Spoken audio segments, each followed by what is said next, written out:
வாழ்த்துக்களையும் காலை வணக்கங்களையும் தெரிவித்துக் கொள்கிறோம். இந்த ஞாயிறு கிறிஸ்து பிறப்புக்கு பின்பதாக வருகிற 2வது ஞாயிறு. இந்த வருடத்தின் முதல் ஞாயிறு. ஆனா நம்முடைய ஆசிரியப்பு முறைமையின்படி பார்த்தீங்க அப்படின்னா கிறிஸ்து பிறப்புக்கு பின்பதாக வருகிற 2வது ஞாயிறு.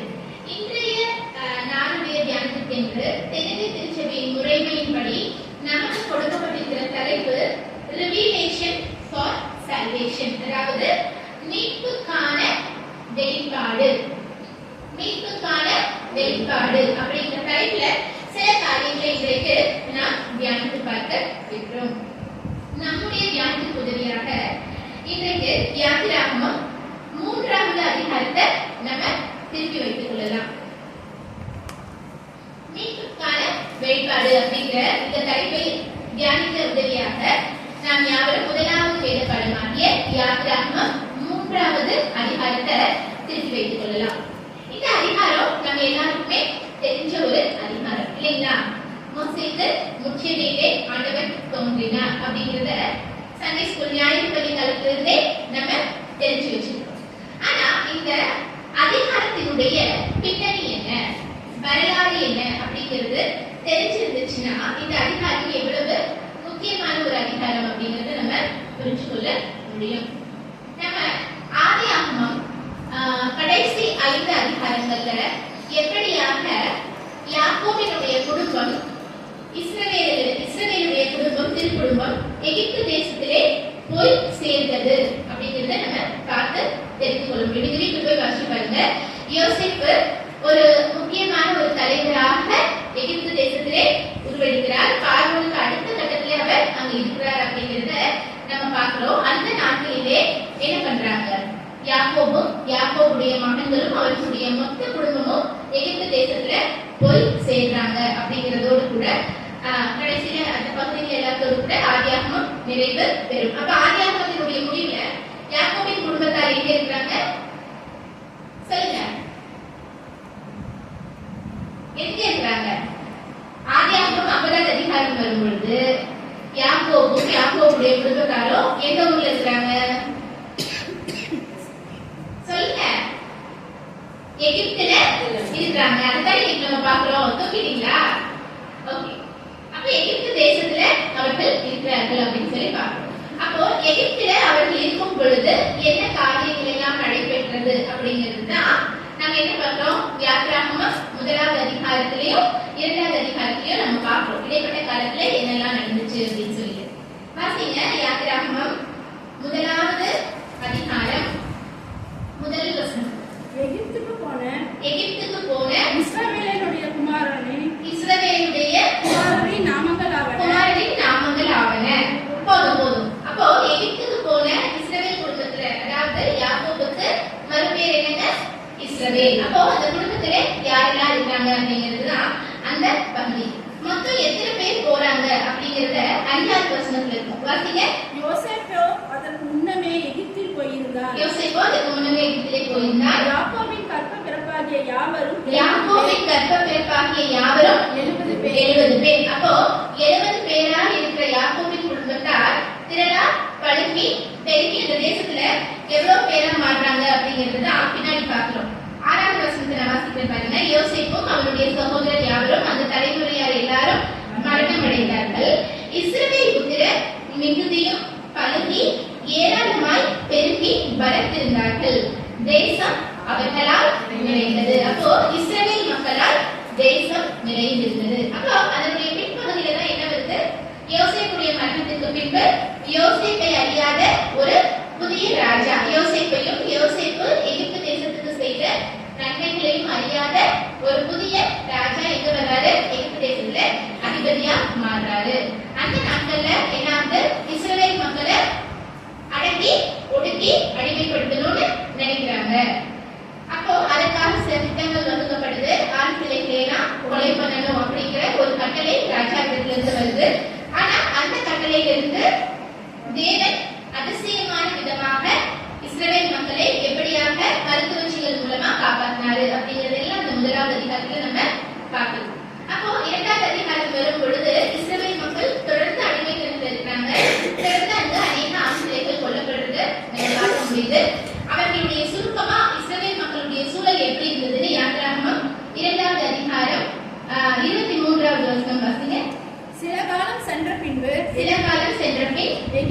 ராஜா மரித்தான். எகிப்தின் ராஜா மரித்தான். இஸ்ரவேல் புத்திரர் அடிமைத்தனத்தில் தவித்து எப்படி இருக்கிறாங்க? இஸ்ரவேல் புத்திரர் அடிமைத்தனத்தில் தவித்து முறையிட்டுக் கொண்டிருந்தார்கள். அவர்கள் அடிமைத்தனத்திலிருந்து முறையிடும் சத்தம் தேவ சன்னதியில் எட்டினது. அப்போ நம்ம ரொம்ப சுருக்கமா பார்க்கணும் அப்படின்னா, ஆதியாகமம் கடைசி பகுதியில இஸ்ரவேல் குடும்பம் எகிப்தில் போய் தங்க ஆரம்பிக்கிறாங்க. எகிப்துக்கு குடிபெயர்ந்து போறாங்க. 70 பேரா போன யாக்கோபின் குடும்பத்தார், இஸ்ரவேலின் குடும்பத்தார் அந்த தேசத்திலே பலுகி பெருகி திரள் சாதியாகி என்ன பண்றாங்க? அந்த தேசத்தை நிரப்புறாங்க. இது பிடிக்காத எகிப்தினுடைய அரசர்களும் அதிபதிகளும் என்ன பண்றாங்க? இந்த மக்களை அடக்கி ஒடுக்கி அவங்க அடிமைத்தனத்துல நடத்துறாங்க. அப்போ அந்த அடிமைத்தனத்தினுடைய கூக்குரல் வந்து அவர்கள் இருக்கிற அடிமைத்தனத்துல இருந்து அவர்கள் இருக்கிற அந்த கூக்குரலும் கதறலும் கடவுளுடைய சன்னதியிலே போய் எட்டினது அப்படிங்கிற மாதிரி அந்த 2ஆவது அதிகாரத்துக்கு போய் நமக்கு சொல்லும். இப்போ இந்த யாத்திராகமம் 3ஆவது அதிகாரத்தினுடைய பின்னணியில இஸ்ரவேல் மக்கள் எகிப்திலிருந்து எப்படி அவங்களுடைய வாழ்க்கை இருந்தது அப்படின்னு சொல்லி இஸ்ரவேல் மக்களுடைய வாழ்க்கையை பத்தி நம்ம இதுவரைக்கும் பார்த்துக்கிறோம். இப்போ இங்க இன்னொரு முக்கியமான நபர் இருக்காரு. யாரு தெரியும் உங்களுக்கு? சொல்லுங்க. மோசே. இப்போ இஸ்ரவேல் மக்களுடைய வாழ்க்கையை பத்தி நம்ம பார்த்துக்கிறோம். அடுத்து மோசேவை குறித்து நம்ம சில காரியங்கள் பார்க்கணும் இல்லையா? எத்தனை பேருக்கு மோசேவை பத்தி தெரியும்? கை தூக்குங்க பார்க்கலாம். யாரும் தூக்க மாட்டேங்கிறீங்க? தெரியாதா? தெரியும், ஆனா தூக்க மாட்டோம். சரி, ஓகே. அப்போ இப்ப மோசேயை குறித்து சில காரியங்கள் நம்ம பார்க்கணும். யாத்திராகமம் 2ஆவது அதிகாரத்துல முதல் முறை நம்ம யாரை பார்க்கிறோம்? வேதாகமத்தினுடைய ஒரு முக்கியமான நபராக நாம் பார்க்கிற மோசேவை குறித்து அந்த இடத்துல நம்ம பார்க்கிறோம். அப்போ மோசே எப்படி இருக்கிறாரு? அவர் வந்து அவருடைய அம்மா அப்பாவுக்கு பேசுறாரு நம்ம பார்க்கிறோம் இல்லையா? மோசேவுடைய அம்மா அப்பா பேர் என்ன? மோசேவுடைய அம்மா அப்பா பேர் என்ன? அம்ராம், யோகபேத். யாத்திராகமம் பின்னாடி போகும்பொழுது வம்ச வரலாறு பட்டியலுடைய காரியங்கள் அங்க இருக்கும். அதை நீங்க படிக்கும் பொழுது அவர்களுடைய பேர் தெரியும். மோசேவுடைய அம்மா அப்பா பேரு அம்ராம், யோகபேத். சரியா? அப்போ அவர்களுக்கு மோசே பிறக்கிறார். அவர் வந்து கடைசி பிள்ளையா பிறக்கிறாரு. மோசேக்கு முன்னாடியே யார் இருக்கிறாங்க? மிரியாமும் ஆரோனும் இருக்கிறாங்க. மோசேயுடைய அண்ணாவும் அக்காவும் யாரு? மிரியாமும் ஆரோனும். சரியா? அப்போ அடுத்து மோசே பிறக்கும் பொழுதுதான் என்ன வருது? அந்த இடத்துல ஒரு கட்டளைகள் என்ன இருக்கு? ஆண் பிள்ளைகளை எல்லாம் நதியில போட்டு கொன்றணும் இல்லையா? ஆண் பிள்ளைகளை கொலை செய்யணும்ன்ற ஒரு கட்டளை அங்க இருக்குது. அப்போ அந்த இடத்துல அந்த குழந்தை ரொம்ப அழகா இருக்கிறதுனால என்ன பண்றாங்க? ஒரு நாணல் பெட்டியில வச்சு மோசே என்ன பண்றாங்க? அதோட அனுப்பி பண்றாங்க. ஆண்டவர் அவர்களை யார் கையில போய் சேர்க்கிறாரு? பார்வோன் குமாரத்தினுடைய கையில போய் சேர்க்கிறாரு. அப்போ அவங்களுக்கு அந்த பிள்ளையை பார்த்து அது ரொம்ப அழகா இருக்குன்னு என்ன பண்றாங்க? அதையே தத்தெடுத்துக்கிறாங்க. அதுக்கு பின்பு மிரியாம் போய் மோசேயுடைய அம்மாவையே கூட்டிட்டு வந்து அதை வளர்க்கிற பாலூட்டுகிற தாயா வைக்கிறாங்கிறதெல்லாம் நமக்கு தெரியும் இல்லையா? அப்போ மோசேயுடைய வாழ்க்கை 4 பகுதிகள்ல நம்ம பிரிச்சிடலாம். சரியா? மோசே பத்தி யாராவது உங்ககிட்ட கேட்டாங்கன்னா இந்த 4 பதில நீங்க சொல்லலாம். மோசேயுடைய வாழ்க்கை வரலாறு அப்படின்னா அந்த 4 விஷயத்தை சொல்லிடலாம். சரியா? முதலாவது மோசே, சொல்லுங்க. நதியிலே. மோசே நதியிலே. முதலாவது மோசே நம்ம எங்க பார்க்கிறோம்? நதியில தான் பார்க்கிறோம். அப்ப மோசே நதியிலே. அடுத்தது மோசே அரண்மனையிலே. சொல்லுங்க. மோசே அரண்மனையிலே. அடுத்தது மோசே மீதியானிலே. சொல்லுங்க. மோசே மீதியானிலே. அடுத்தது கடைசியா மோசே வனாந்திரத்திலே. சரியா? இப்ப மோசேயுடைய வாழ்க்கையை 4 விஷயத்தை நீங்க அடக்கிடலாம். மோசேயுடைய மொத்த வரலாறு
பரிதேக்கம் பண்றாரு. அரண்மனையில இருந்து ராஜகுமாரனுடைய மகனா இளவரசனா இருந்த அரண்மனையில இருந்த மோசே எங்க ஓடி போறாரு? மீதியான் தேசத்துக்கு ஓடி போறாரு. வாசிங்க யாத்திராகமம் 2ஆம் அதிகாரம் 15வது வசனம். பார்வோன் அந்த காரியத்தை கேள்விப்பட்ட போது, எந்த காரியத்தை கேள்விப்பட்ட போது? மோசே ஒரு எகிப்தியனை கொலை பண்ணிட்டாரு. பார்வோன் கேள்விப்பட்ட போது மோசேயை கொலை செய்ய வகை தேடினான். மோசேயை கொலை செய்ய வகை தேடினான். மோசே பார்வோனிடத்திலிருந்து தப்பியோடி மோசே பார்வோனிடத்திலிருந்து தப்பியோடி மீதியான் தேசத்தில் போய் தங்கி, எங்க போய் தங்குறாரு? மீதியான் மீதியான் தேசத்திலே போய் தங்கி ஒரு துறவண்டையிலே காத்திருந்தான். சரியா? இப்போ இவரு அரண்மனையில இருந்து எங்க ஓடி போயிட்டாரு? மீதியான் அப்படிங்கிற தேசத்துக்கு ஓடி போயிட்டாரு. சரியா? இந்த மீதியான் யாருங்க? மீதியான் யாரு? எப்பவுமே நம்ம வேதாகமத்துல தேசத்தின் பெயர்கள் அப்படின்னு நம்ம பார்க்கறது எல்லாமே யாரோ ஒரு மனிதனுடைய பேரை அநேக நாட்கள்ல இருந்திருக்கிறது, அநேக இடங்கள்ல நம்ம இருக்கிறத நம்ம பார்க்க முடியும். இந்த மீதியான் ஒரு அந்நிய தேசம்னு நம்ம இங்க பார்க்கிறோம். ஆனா இந்த மீதியான் யாருன்னு நீங்க தெரிஞ்சுக்கணும் அப்படின்னா ஆதியாகமம் 25வது அதிகாரம் முதல் 2 வசனங்களை வாசிங்க பார்க்கலாம். ஆதியாகமம் 25வது அதிகாரம் முதல் 2 வசனம். ஆபிரகாம் கேத்துரா என்னும் பேர் கொண்ட ஒரு ஸ்திரியை விவாகம் பண்ணியிருந்தான். எல்லாரும் கேட்டீங்களா? இங்க என்ன வாசிச்சாங்க? ஆபிரகாம் கேத்துரா என்னும் ஒரு ஸ்திரியை விவாகம் பண்ணினார். சாரா இறந்ததுக்கு அப்புறமா நடக்கிற சம்பவங்கள் தான் இதெல்லாம். அப்போ ஆபிரகாம் கடைசியா கேத்துரான்னு ஒரு ஸ்திரியை விவாகம் பண்றாரு. அவங்களுக்கு நிறைய பிள்ளைகள் பிறக்கிறாங்க. 2வது வசனம் வாசிங்கம்மா. அவள் அவனுக்கு சிம்ரானையும் யக்ஷானையும் மேதானையும் மீதியானையும் யாரு? மீதியான். மீதியான். அப்ப மீதியான் யாரு? ஆபிரகாமுக்கும் கேத்தூராலுக்கும் பிறந்த 4வது பிள்ளைகள் யாரு? மீதியான். சரியா? இப்ப இந்த மீதியான் ஒரு இடத்துல போய் ஒரு பட்டணத்தை கட்டி அதுக்கு தன்னுடைய பெயரை வைத்து அங்க இருக்கிற எல்லாரும் என்ன பண்றாங்க? மீதியானியர்களா மாறுறாங்க. நம்ம பார்க்க முடியும். இப்போ யாராவது ஒருத்தங்க என்ன வீட்டுக்கு பேர் வைக்கிறீங்க இல்லையா? ராஜ் இல்லம், இல்லைன்னா உங்க பேரை போட்டு இல்லாம வைப்பீங்க. அப்படின்னா என்ன? வழிவழியா உங்களுடைய பிள்ளைகள் உங்களுடைய சந்ததிகள் அந்த வீட்டுல இருப்பாங்க. அது அவங்களுடைய இடம் அப்படின்னா அந்த மாதிரி ஆபிரகாமுக்கும் கேத்தூராலுக்கும் பிறந்த 4வது பிள்ளையாகிய மீதியான் ஒரு இடத்துக்கு போய் அந்த இடத்துல குடியிருந்து அவர்களுடைய குடும்பம் பருகி பெருகி அந்த இடத்துல யார் வர்றா? மீதியானியர்கள் வர்றாங்க.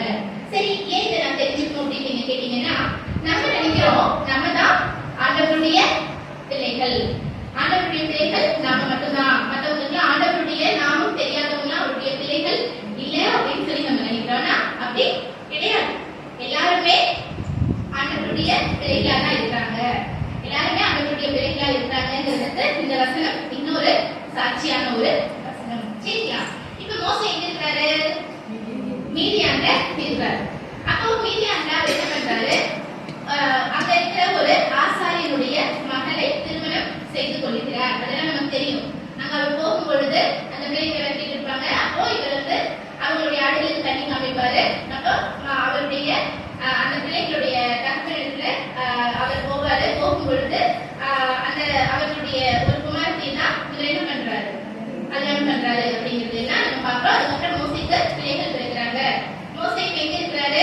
மீதியான் தேசத்துல ஆடு மேய்ச்சிட்டு இருக்கிறாரு அப்படிங்கிறதோட அவருடைய மாமாவுடைய ஆடுகளை பார்த்துட்டு இருக்கிறாரு அப்படிங்கிறதோட இந்த இதுல வந்து மோசேயுடைய பின் வரலாறு முடிஞ்சு. இப்ப நம்ம எங்க வரலாம் அப்படின்னா யாத்திராகமம் 3வது அதிகாரம். இந்த 3வது அதிகாரத்துக்கு பின்னணியில இஸ்ரவேல் மக்களுடைய வாழ்க்கை எகிப்திலே எப்படி இருந்துச்சு, அது என்னெல்லாம் நடந்துச்சு, இதுல மோசே அப்படிங்கிற ஒரு கடவுளுடைய மனிதர் வர்றாரு. அவருடைய வாழ்க்கை எப்படி இருந்தது, அவர் எத்தனை இடத்துக்குலாம் போனாரு வந்தாருங்கிறது பத்தி இப்ப நம்ம ரொம்ப சுருக்கமா பார்க்கிறோம். சரிங்களா? இப்ப நம்ம யாத்திராகமம் 3வது அதிகாரத்துக்கு வாசிங்க முதல் வசனம். மோசே மீதியான் தேசத்து ஆசாரனா இருந்த தன் மாமனாகிய எத்ரோவின் ஆடுகளை மேய்த்து வந்தான். எங்க என்ன பண்ணியிருக்கிறாரு? மீதியான்ல இருக்கிற தன்னுடைய மாமாவுடைய ஆடுகளை மேய்ச்சிட்டு இருக்கிறார். தன்னுடைய மாமனாருடைய ஆடுகளை அவர் மேய்த்து கொண்டிருந்தார். அவன் ஆடுகளை வனாந்திரத்தின் பின்புறத்திலே ஓட்டி தேவ பர்வதமாகிய ஓரேப் மட்டும் வந்தான். சரிங்களா? இதுதான் அதுக்கப்புறம் தான் என்ன நடக்குது? ஒரு அதிசயமான ஒரு காட்சியை அவர் பார்த்தாரு இல்லையா? அது ஒரு அதிசயமான ஒரு காட்சி தானே. நெருப்புல போடுற எல்லாமே வெந்து போயிடும், அவிஞ்சு போயிடும். ஆனா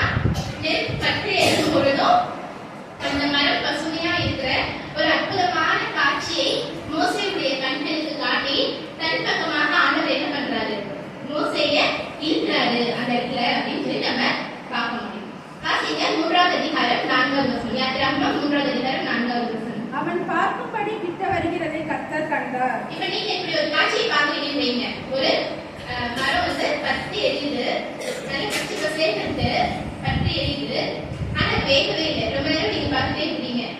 என்ன பண்ணுவீங்க? அங்க அப்படி எரிஞ்சிட்டு வீட்டுக்கு போயிடுவீங்க. திரும்பி பக்கத்துல போவீங்களா? எத்தனை பேர் பக்கத்துல போவீங்க? நான் போவேன். ஓகே, கொஞ்சம் பேர் பக்கத்துல போவீங்க. அப்படி ஒரு அதிசயமான காட்சியை பார்க்கும் பொழுது மோசே என்ன பண்றாரு? இருளுக்கு மரம் இருக்குது, இது என்ன இருக்கு அப்படின்னு சொல்லி பார்க்கணும்னு கிட்ட போறாரு. அப்ப போகும் பொழுது நடக்கிற சம்பவம் தான் 4வது அதிகாரம். வாசிங்க.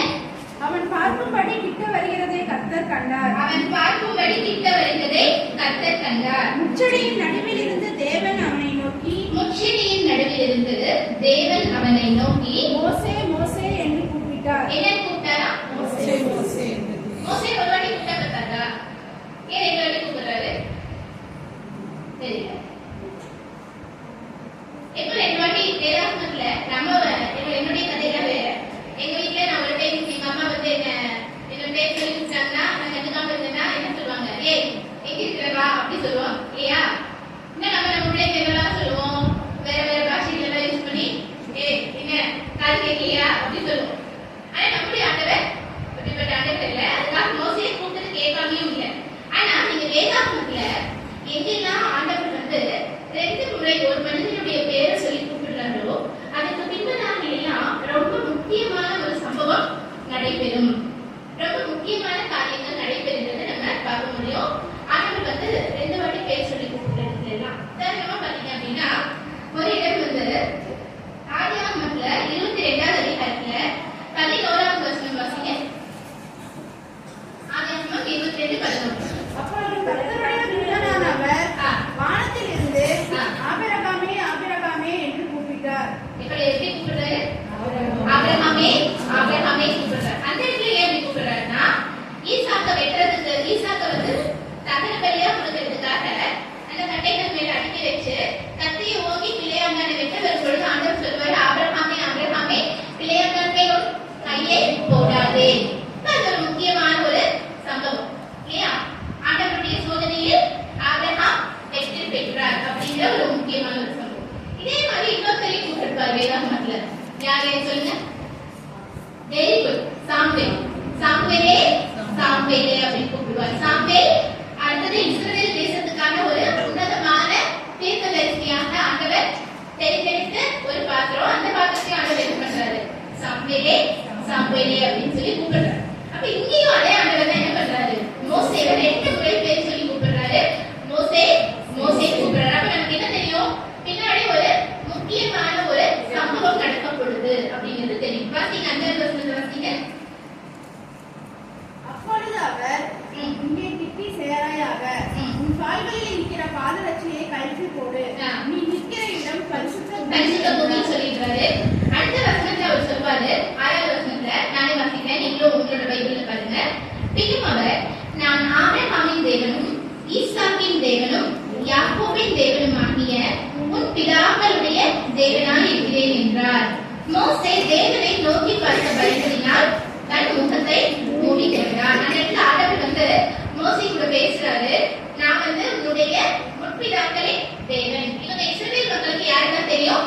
ஆபிரகாம் ஈசாக்கு யாக்கோபு ஆகிய தன்னுடைய முற்பிதாக்களே நான் தெரியும்.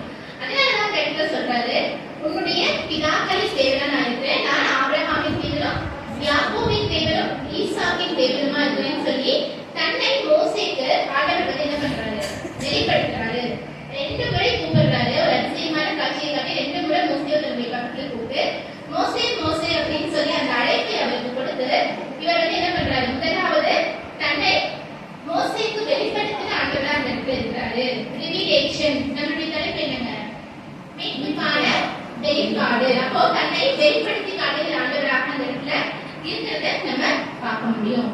எதுக்காக ஆண்டவர் வெளிப்படுத்துறாரு அப்படின்னு பாத்தீங்கன்னா 7வது வசனம் 8வது வசனத்தை நான் வாசிக்கிறேன். நீங்களும் நிதானமா பாருங்க. அப்பொழுது கர்த்தர் எகிப்தில் இருக்கிற என் ஜனத்தின் உபத்திரவத்தை நான் பார்த்து ஆரோக்கிய நிமித்தம் அவர்கள் இருக்கிற கூக்குரலை கேட்டேன். அவர்கள் படுகிற வேதனைகளையும் அறிந்திருக்கிறேன்.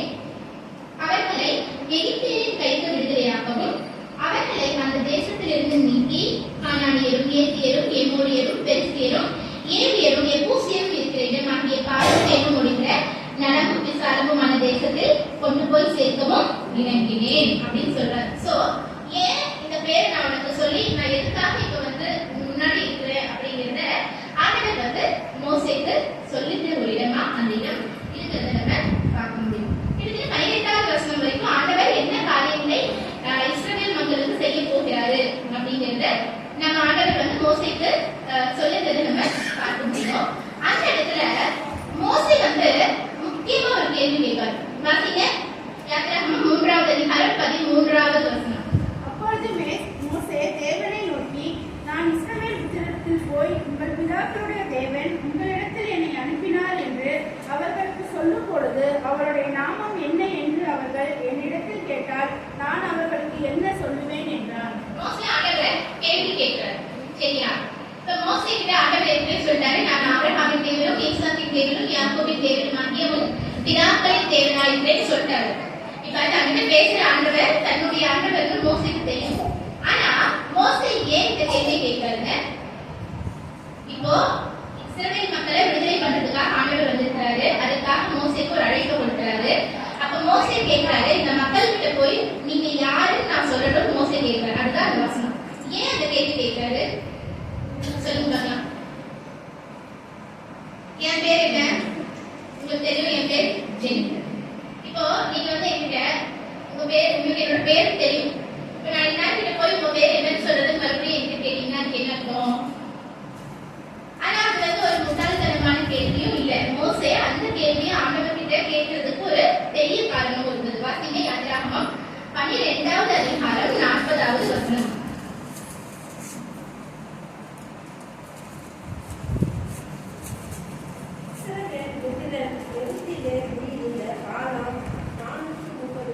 மறுபடியும் படிக்கணுமா?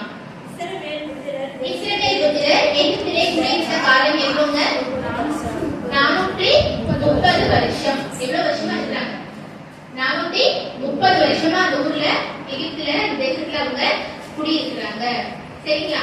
இந்த 430 வருஷம் எதுல இருந்து எது வரைக்கும் பாத்தீங்கன்னா ஆதியாகமம் 15வது அதிகாரம் 13வது வசனத்துல இருந்து யாத்திராகமம் 12வது அதிகாரம் 40வது வசனம். இப்ப நீங்க படிச்ச வரைக்கும் அந்த யாத்திராகமம் 12வது அதிகாரம் என்ன?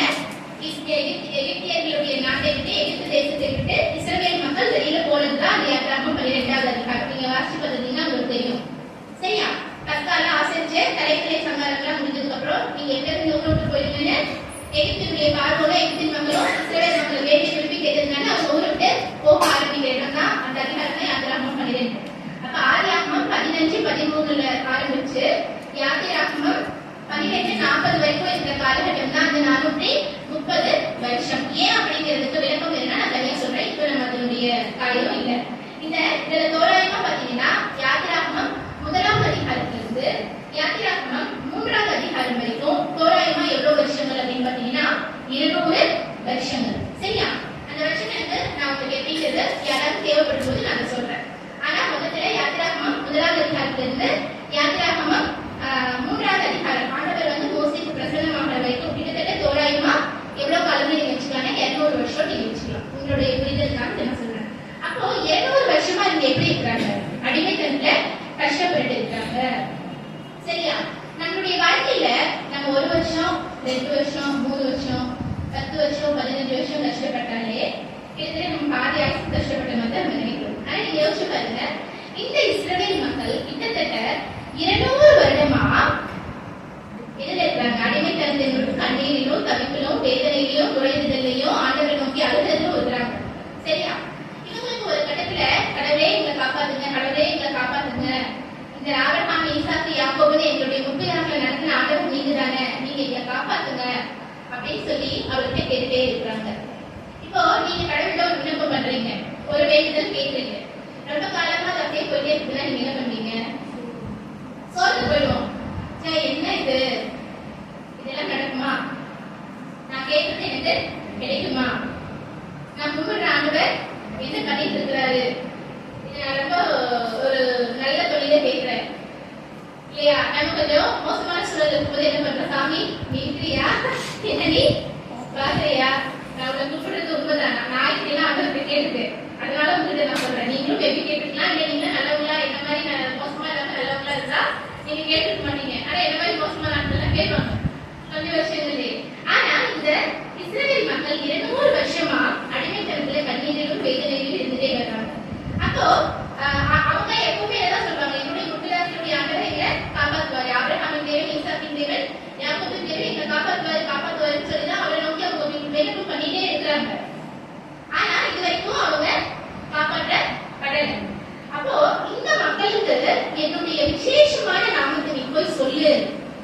கண்டுபிடிக்கிறதுக்காக தான் ஆண்டவர் அந்த இடத்துல ஒரு பதில சொல்வார். மோசே இந்த கேள்வியை கேட்கும் பொழுது ஆண்டவர் வந்து அந்த பதில் அதனால தான் சொல்றாரு. ஏன் மோசே கேட்கிறாருன்னா, இத்தனை வருஷமா ஆபிரகாமின் தேவன், யாக்கோபின் தேவன், ஈசாக்கின் தேவன் நாங்க கூப்பிட்டே இருக்கிறோமே, இது வரைக்கும் காப்பாற்றலையே, இனிமே என்ன நடக்க போகுதோ அப்படின்னு இந்த ஜனங்க ஒரு தவிப்புல இருப்பாங்க.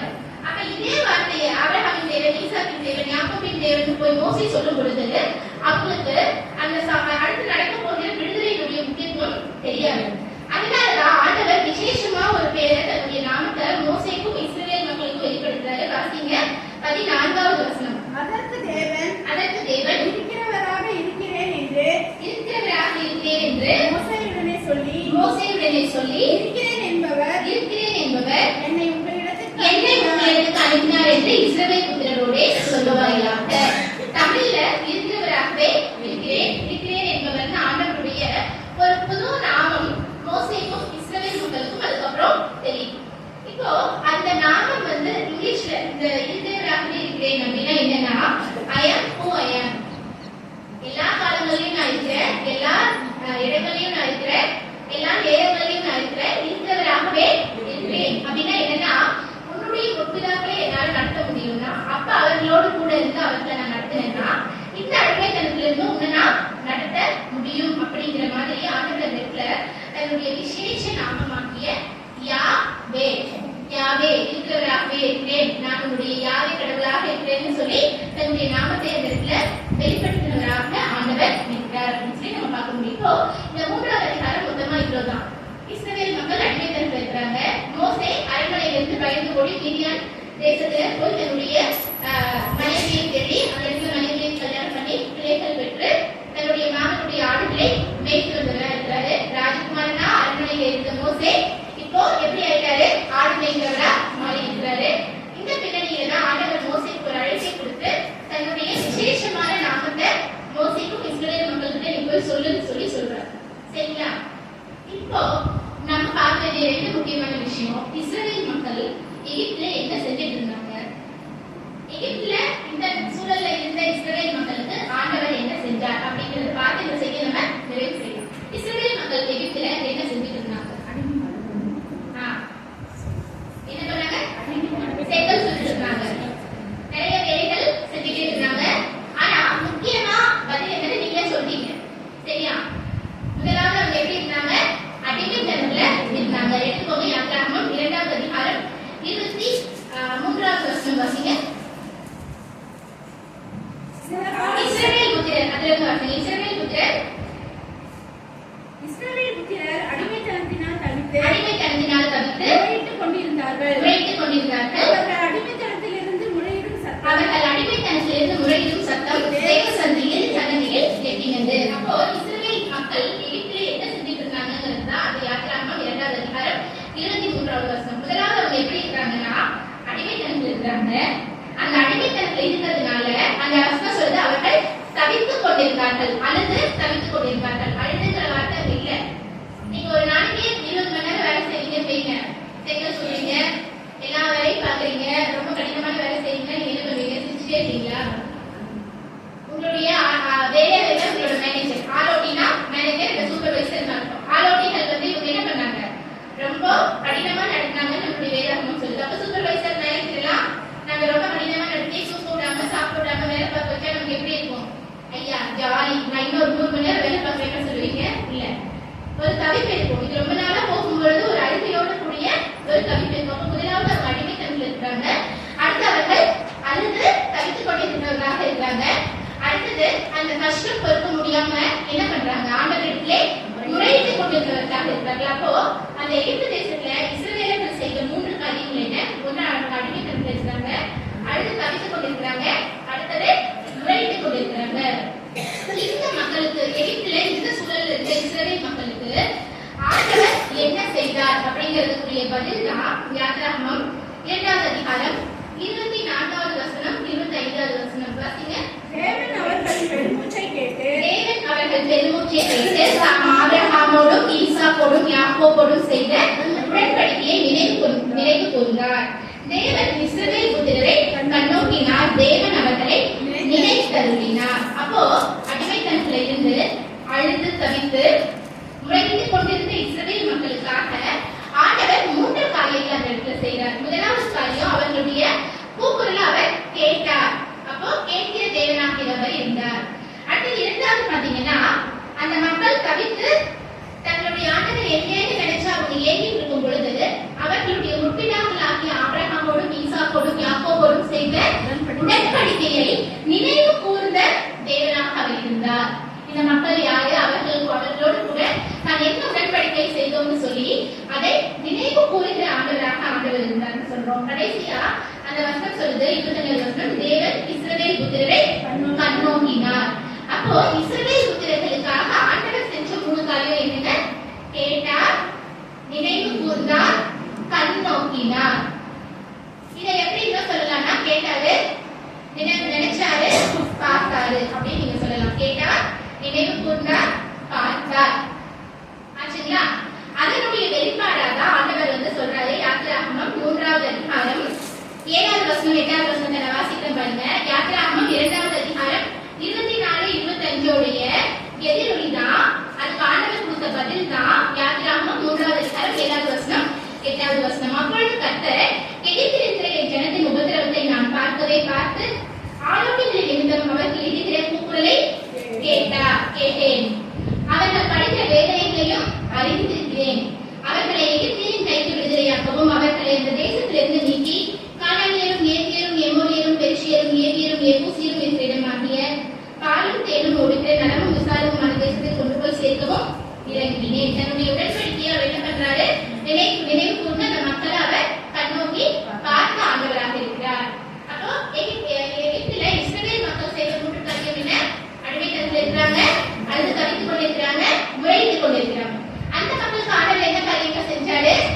கேட்டாரு, நினைவு கூர்ந்தார், உடன்படிக்கை நினைவு கூர்ந்தார், பார்த்தார். இது இதுதான் யாத்திராகமம் 3வது அதிகாரத்தினுடைய பின்னணியின் காரியங்கள். நம்ம வாசித்த 1வது வேதப்பாடத்தினுடைய பின்னணி.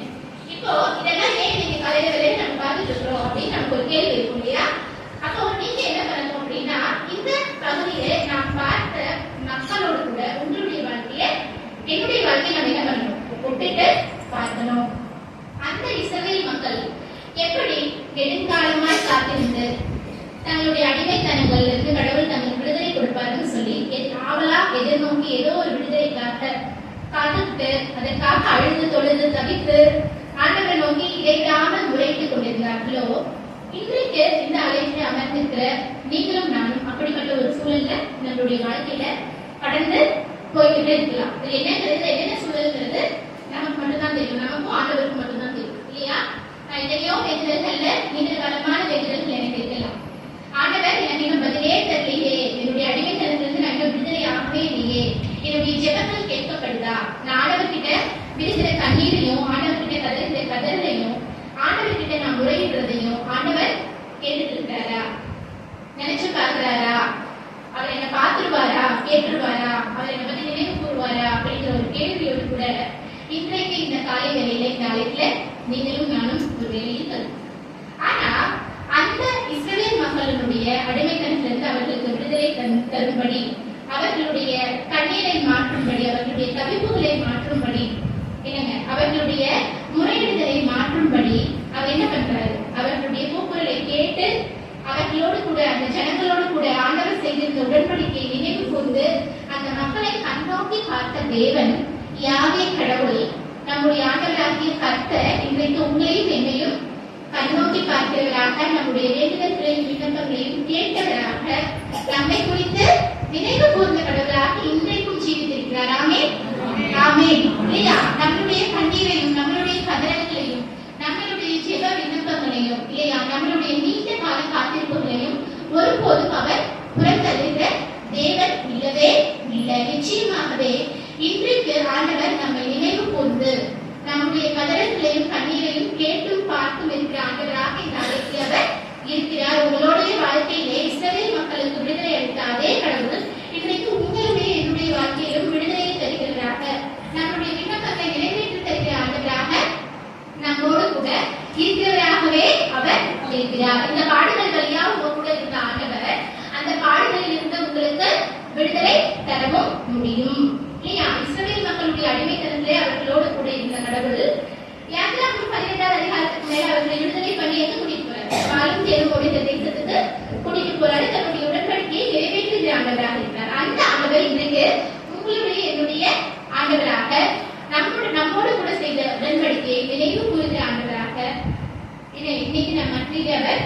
உலாவிக் கொண்டு இருக்கிறார். அடுத்தது முக்கியமான ஒரு வசனம் வரும். யாத்திராகமம் 3வது அதிகாரம் 8வது வசனத்தினுடைய கடைசி பகுதியை வாசிங்க. யாத்திராகமம் 3வது அதிகாரம் 8வது வசனத்தினுடைய கடைசி பகுதி.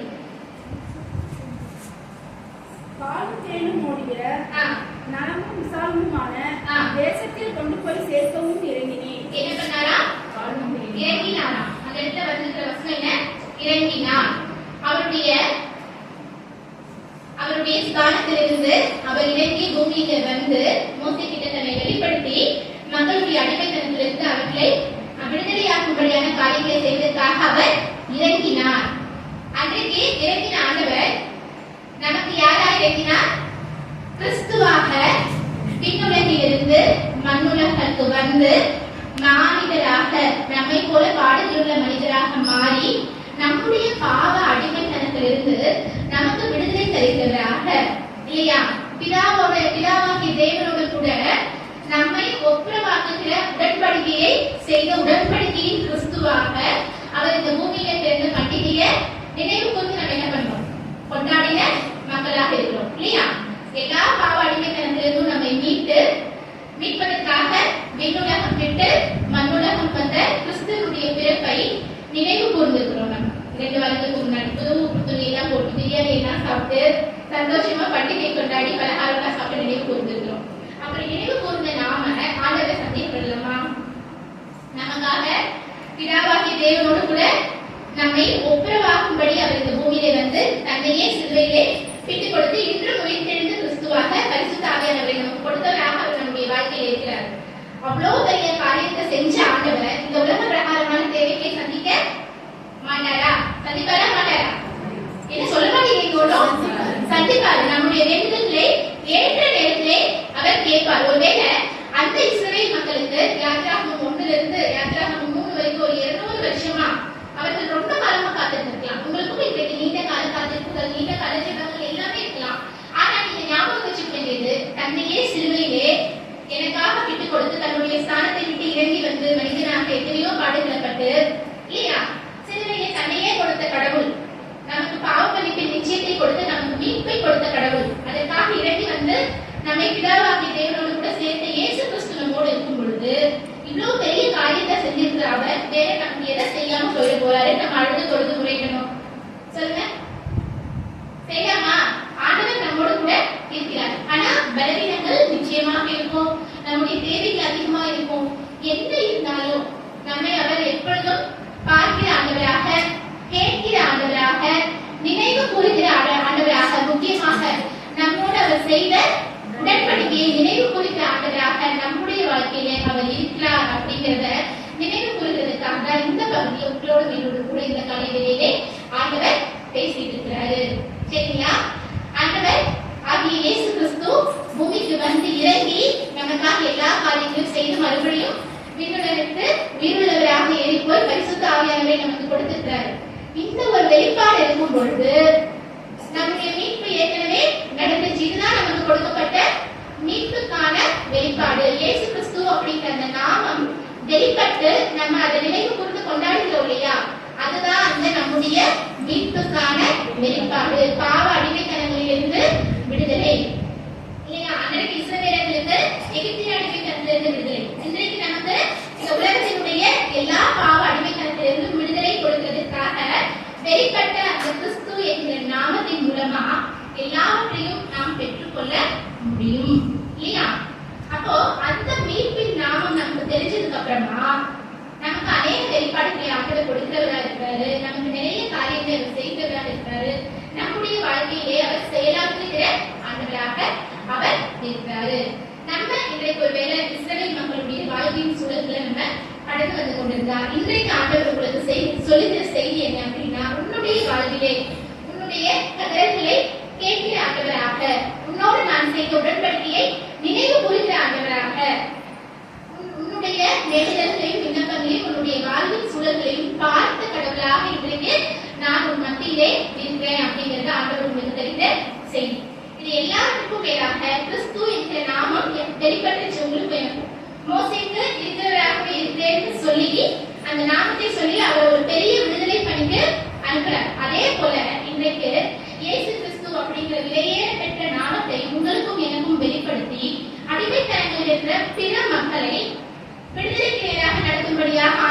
உங்களுக்கும் எனக்கும் ஒரு அழைப்பை கொடுத்திருக்கிறார். அந்த இயேசு கிறிஸ்துவின் நாமம் எனக்கும் உங்களுக்கும் வெளிப்பட்டுச்சு.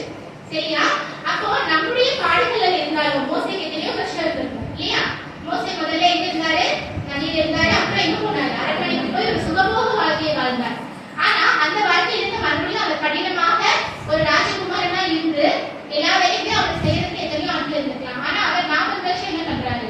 நீதியான ஆடு கேட்கிறார்.